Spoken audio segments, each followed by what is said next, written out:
آوازوں کی درجہ بندی، اغراض و مقاصد۔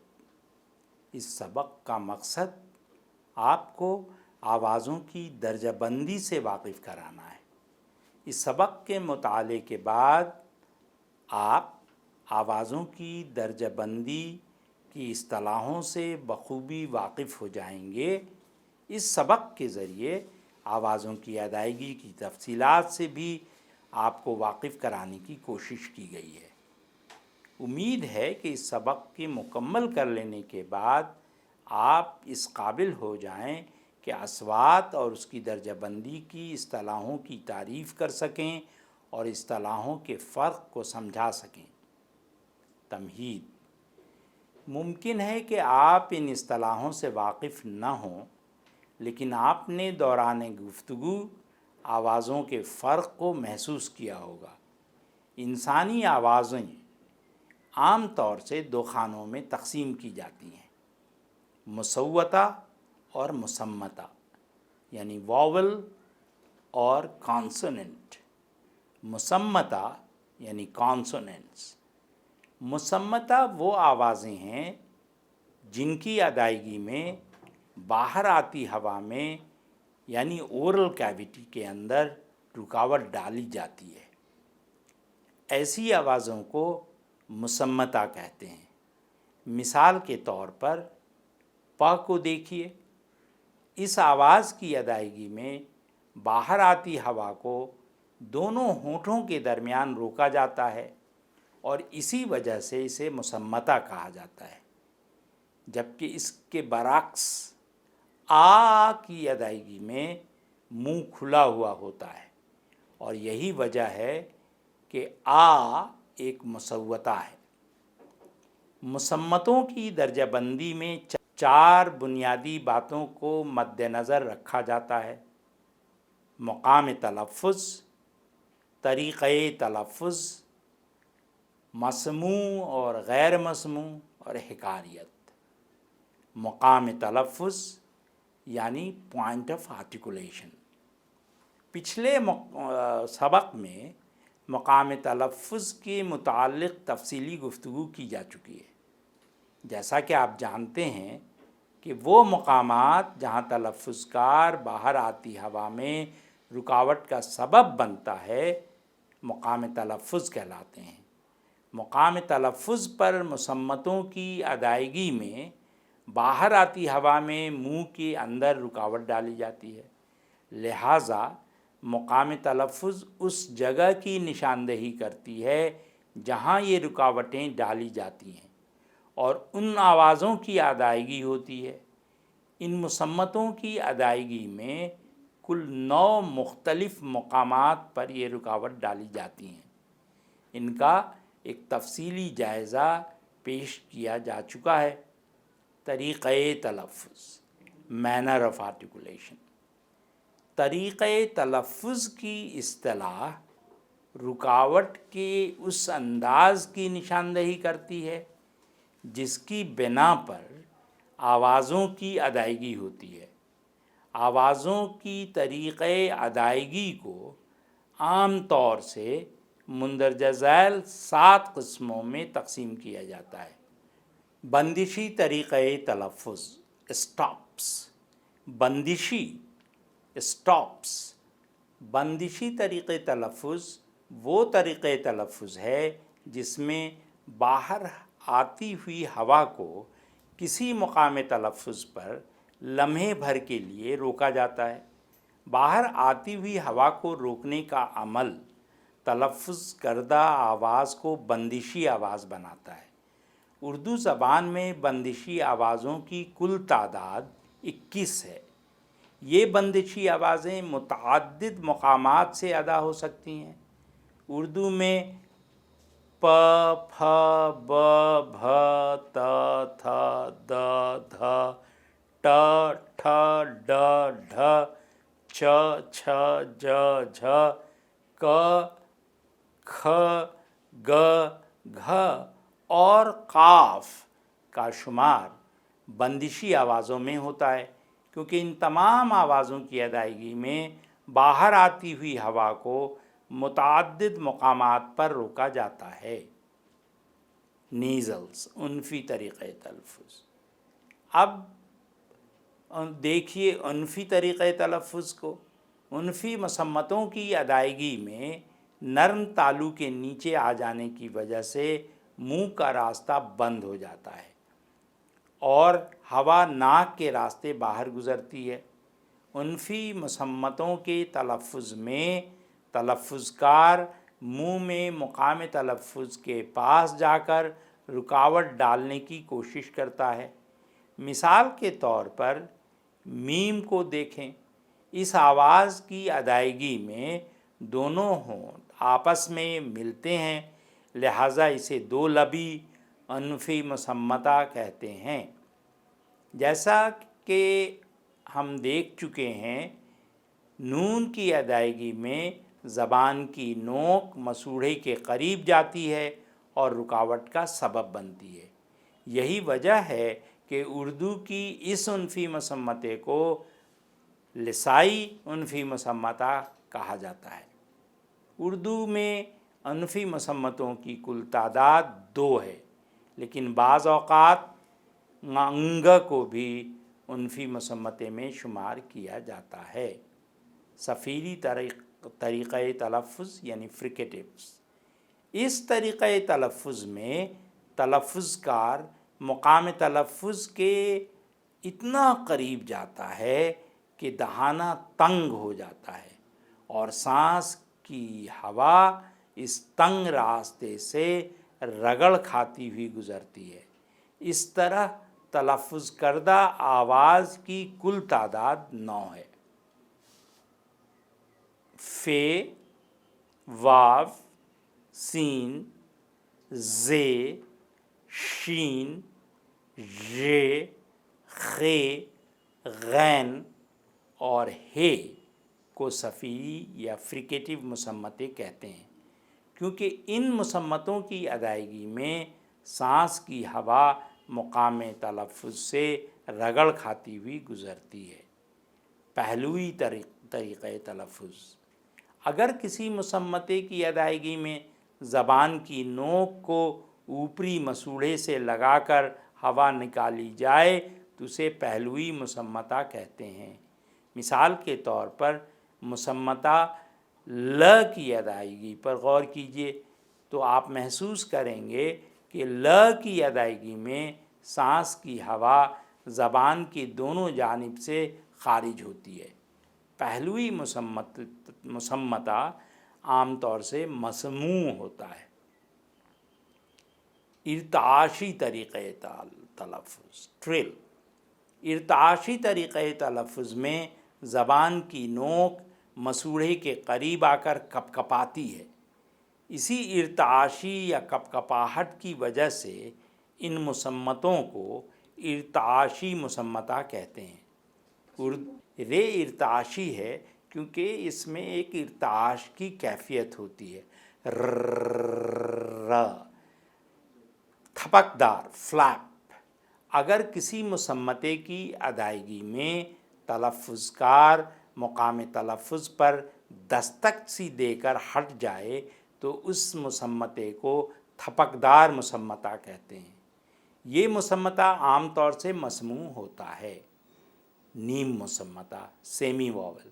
اگر کسی مسمتے کی ادائیگی میں تلفظ کار مقام تلفظ تک اس طرح جائے کہ باہر آتی ہوئی ہوا میں کسی قسم کی رکاوٹ نہ پڑے تو اس مسمتے میں مصوتے جیسی کچھ خصوصیات شامل ہو جاتی ہیں، یعنی اس مسمتے میں کچھ ایسی خوبیاں شامل ہو جاتی ہیں جن میں سے کچھ مسمتوں میں اور کچھ مصوتوں میں ملتی ہیں۔ اسی وجہ سے ان آوازوں کو نیم مصوتہ کہتے ہیں۔ مسمتے عام طور سے مسموع ہوتے ہیں۔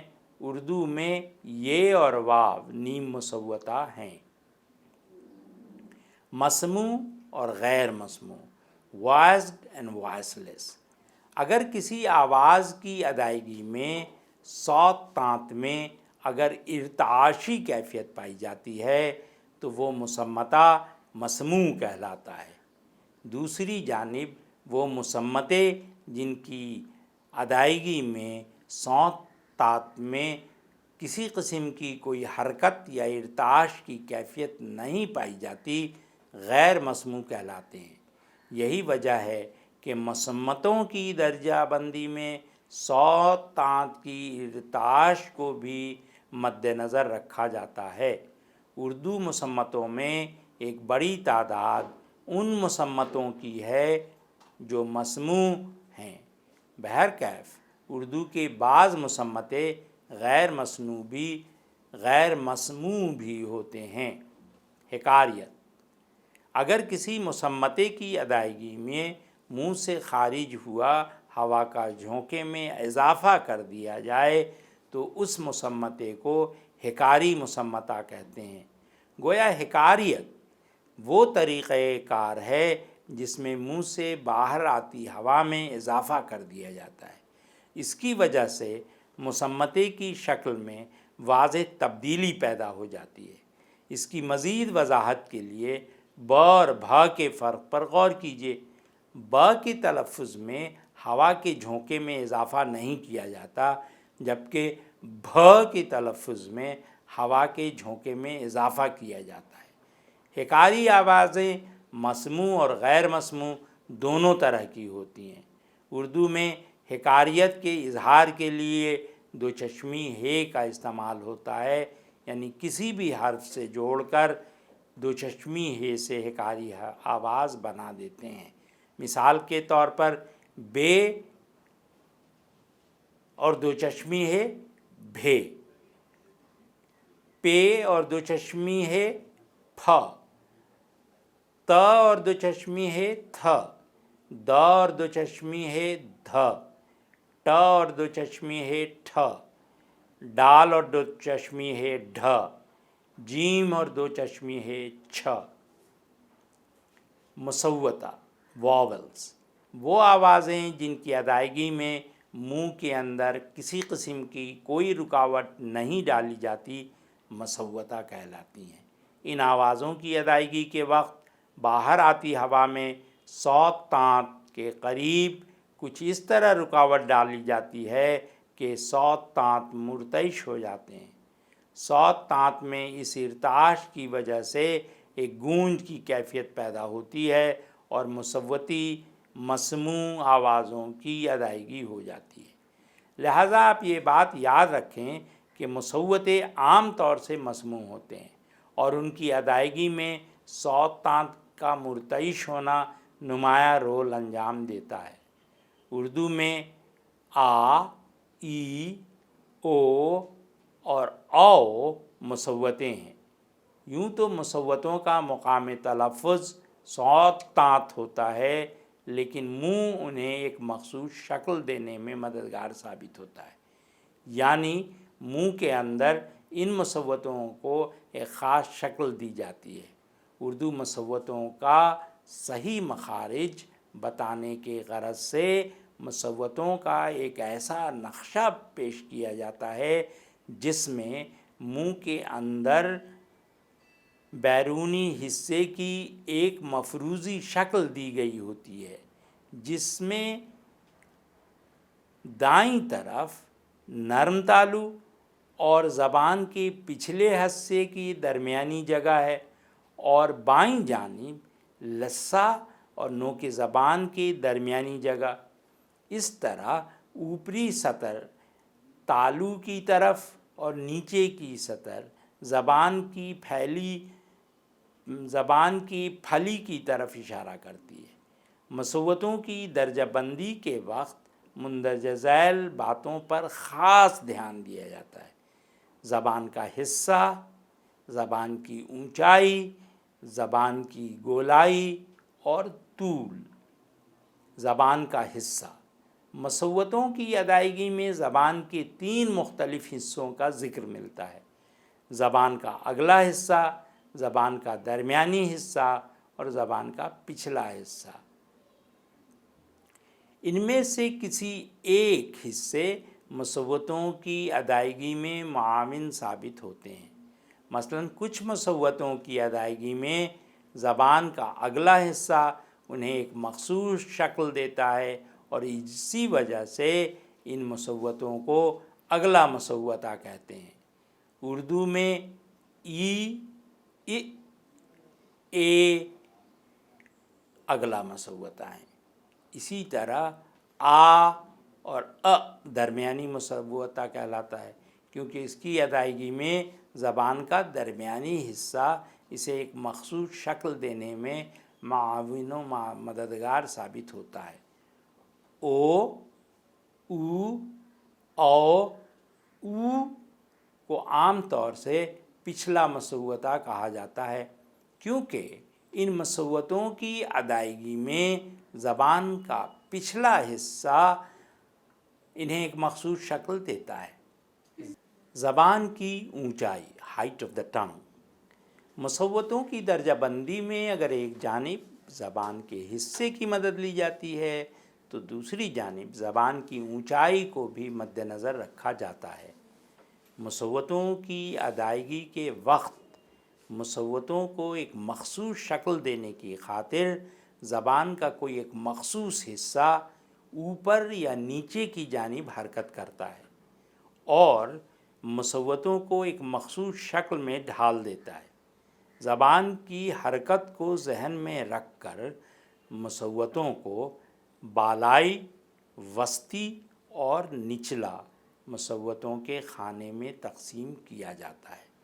بالائی مصوتوں کی ادائیگی میں زبان کا وہ مخصوص حصہ اوپر کی جانب اٹھتا ہے۔ مثلاً ای اور او مصوتوں کو دیکھیں۔ ان مصوتوں کی ادائیگی میں زبان کا اگلا حصہ یا زبان کا پچھلا حصہ بالائی حصے کی جانب، بالائی اونچائی کی جانب اٹھتا ہے، اور اسی وجہ سے ان مصوتوں کو بالائی مصوتہ کہتے ہیں۔ لہٰذا ای کو اگلا بالائی مصوتہ کہتے ہیں، کیونکہ اس کی ادائیگی میں زبان کا اگلا حصہ اوپر کی جانب اٹھتا ہے، جبکہ او کی تلفظ میں زبان کا پچھلا حصہ اوپر کی جانب اٹھتا ہے، اس لیے اس مصوتے کو پچھلا بالائی مصوتہ کہتے ہیں۔ اسی طرح بعض مصوتوں کی ادائیگی میں زبان کا کوئی ایک مخصوص حصہ درمیانی سطح پر رہتا ہے، جس کی وجہ سے ان مصوتوں کو وسطی مصوتہ کہتے ہیں۔ اردو میں اے اور او وسطی مصوتے ہیں، کیونکہ ان کی ادائیگی میں زبان درمیانی سطح پر رہتی ہے، اور وہ مصوتے جن کی ادائیگی میں زبان کا کوئی مخصوص حصہ نیچے کی جانب جھکتا ہے تو اسے نچلا مصوتہ کہتے ہیں۔ اردو میں آ نچلا مصوتہ ہے، کیونکہ اس کے تلفظ میں زبان کا پچھلا حصہ نیچے کی جانب جھک جاتا ہے، لہٰذا اسے پچھلا مصوتہ کہتے ہیں۔ ہونٹوں کی گولائی، راؤنڈنگ۔ بعض مصوتوں کی ادائیگی میں ہونٹ گول ہو جاتے ہیں۔ ان مصوتوں کو مدور یا گول مصوتے کہتے ہیں۔ آپ یہ یاد رکھیے کہ عام طور سے پچھلے مصوتے جن کی ادائیگی میں زبان کا پچھلا حصہ متحرک ہوتا ہے، راؤنڈڈ ہوتے ہیں۔ مثال کے طور پر پچھلے مصوتے او، اور او کو دیکھیں تو ان مصوتوں کے تلفظ میں ہونٹ گول ہو جاتے ہیں، لہٰذا انہیں راؤنڈڈ واولز کہا جاتا ہے۔ پچھلے مصوتوں میں صرف آ ایک غیر راؤنڈڈ واول ہے، کیونکہ اس کی ادائیگی میں ہونٹ گول نہیں ہوتے۔ طول یا مدت، لینتھ۔ مصوتوں کی درجہ بندی میں طول کو بھی مد نظر رکھا جاتا ہے، اور اس کی بنیاد پر مصوتوں کو طویل اور خفیف کے خانوں میں تقسیم کیا جاتا ہے۔ اردو میں مصوتوں کی کل تعداد 10 ہے، جن میں 7 طویل مصوتے ہیں جبکہ 3 خفیف مصوتے ہیں۔ اردو میں زیر، زبر اور پیش سے ظاہر ہونے والے مصوتے ا، ای اور او خفیف مصوتے ہیں، جبکہ حروف ای، اے، او اور او اور آ طویل مصوتے ہیں۔ اردو میں طویل مصوتوں کی کل تعداد 7 ہے۔ ان بنیادوں پر مصوتوں کی مندرجہ ذیل خانوں میں تقسیم کیا جا سکتا ہے: اگلے مصوتے، پچھلے مصوتے، وسطی مصوتے، بالائی مصوتے، نچلے مصوتے وغیرہ۔ پوائنٹس ٹو پونڈر، اہم نکات۔ انسانی آوازیں عام طور سے 2 خانوں میں تقسیم کی جاتی ہیں: مصوتے اور مصمتے۔ وہ آوازیں جن کی ادائیگی میں باہر آتی ہوئی ہوا میں منہ کے اندر رکاوٹ ڈالی جاتی ہے مصمتے کہلاتی ہیں۔ مصمتوں کی درجہ بندی میں 4 بنیادی باتوں کو مد نظر رکھا جاتا ہے: مقام تلفظ، طریقۂ تلفظ اور حکاریت۔ وہ مقامات جہاں تلفظ کار باہر آتی ہوئی ہوا میں رکاوٹ کا سبب بنتا ہے مقام تلفظ کہلاتا ہے۔ مقام تلفظ پر مصمتوں کی ادائیگی میں باہر آتی ہوئی ہوا میں منہ کے اندر رکاوٹ ڈالی جاتی ہے، لہٰذا مقام تلفظ اس جگہ کی نشاندہی کرتی ہے جہاں یہ رکاوٹیں ڈالی جاتی ہیں اور ان آوازوں کی ادائیگی ہوتی ہے۔ طریقۂ تلفظ کی اصطلاح رکاوٹ کی اس انداز کی نشاندہی کرتی ہے جس کی بنا پر آوازوں کی ادائیگی ہوتی ہے۔ آوازوں کی طریقۂ ادائیگی کو عام طور سے مندرجہ ذیل 7 قسموں میں تقسیم کیا جاتا ہے: بندشی۔ بندشی طریقۂ تلفظ وہ طریقۂ تلفظ ہے جس میں باہر آتی ہوئی ہوا کو کسی مقام تلفظ پر لمحے بھر کے لیے روکا جاتا ہے۔ باہر آتی ہوئی ہوا کو روکنے کا عمل تلفظ کردہ آواز کو بندشی آواز بناتا ہے۔ اگر کسی مصمتے کی ادائیگی میں منہ سے خارج ہوا کے جھونکے میں اضافہ کر دیا جائے تو اس مصمتے کو حکاری مصمتہ کہتے ہیں۔ اگر کسی آواز کی ادائیگی میں صوت طاعت میں اگر ارتعاشی کیفیت پیدا ہو جائے تو وہ مصمتہ مسموع کہلاتا ہے۔ دوسری جانب وہ مصمتے جن کی ادائیگی میں صوت طاعت میں کسی قسم کی کوئی حرکت یا ارتعاش کی کیفیت نہ پائی جائے اسے غیر مسموع یعنی وائس لیس کہتے ہیں۔ وہ آوازیں جن کی ادائیگی میں منہ یعنی اورل کیویٹی کے اندر کسی قسم کی کوئی رکاوٹ نہیں ڈالی جائے ایسی آوازوں کو مصوتہ کہتے ہیں۔ ان آوازوں کی ادائیگی کے وقت باہر آتی ہوئی ہوا میں صوت طاعت کے قریب کچھ اس طرح رکاوٹ ڈالی جاتی ہے کہ صوت طاعت مرتعش ہو جاتے ہیں۔ صوت طاعت میں اس ارتعاش کی وجہ سے ایک گونج کی کیفیت پیدا ہوتی ہے اور مصوتی مسموع آوازوں کی ادائیگی ہو جاتی ہے۔ خلاصہ: انسانی آوازوں کو عام طور سے 2 خانوں میں تقسیم کیا جاتا ہے: مصوتہ اور مصمتہ۔ وہ آوازیں جن کی ادائیگی میں باہر آتی ہوا میں منہ کے اندر یعنی اورل کیویٹی کے اندر رکاوٹ ڈالا جائے وہ آوازیں مصمتہ کہلاتی ہیں۔